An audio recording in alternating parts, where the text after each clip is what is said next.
I saw the property come on the market, and I mean, this whole time I have been looking for places for a center as well.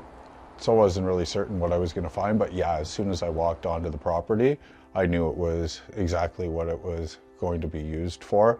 And so the thing about this house is that it has like a perfect floor plan for what we want to do. And I couldn't have asked for a better layout for what we're trying to do. 4 bedrooms upstairs, and a big kitchen and dining room, and a nice living area, and a beautiful property. And there's even on the main floor, there's a big area to be used for a classroom for the learning.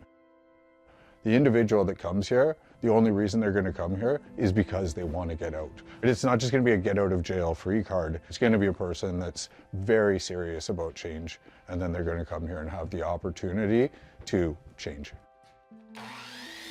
The people delivering the program here are essentially, we are all professionals, but we're also peers, because we're people with lived experience, and therefore an individual who's very raw and new to recovery is going to be able to relate to the person who's teaching them the skills that they need to acquire. And the reason why they're going to believe in that person is because they're going to be able to see that that person has been exactly where they were. And then so they know, and they have the roadmap to show that person how to get out. The big component of the program is just how to live life, everyday life. So some of the stuff that you and I might take for granted might be a skill that somebody who comes here may not have, may not have been taught. Preparing breakfast, or learning how to cook, or having table manners, and things like that we just take for granted. Some guys may have never had the opportunity to learn. And that's where I think our program's definitely going to excel, is that we have that understanding. So we want to make sure that we have all the bases covered before we send an individual back out into the community, and so that they're well equipped and know how to make a doctor's appointment, and know that they need to get to the dentist every 6 months, and how to schedule that, and how to have a health card, and et cetera, and simple things, but so essential to life.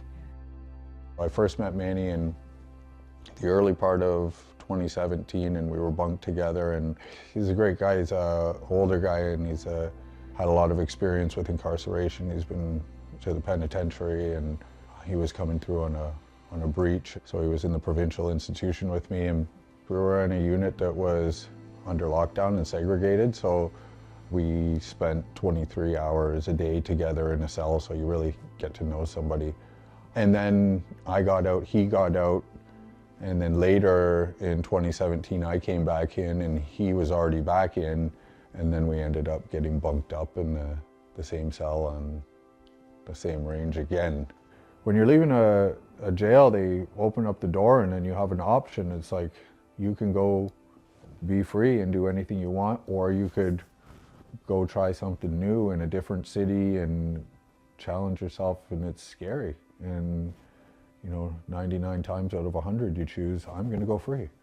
And so Manny went home, and he went back to doing the things that he had done, and he used, and he overdosed, and he died. Like I told you before about Manny, that he always wanted to look out for the next guy. He knew what the plans were, and he encouraged me, and he said, you have to do this, you have to do this, you have to help out these guys that are coming through. And so he's just a huge encouragement to me while he was living.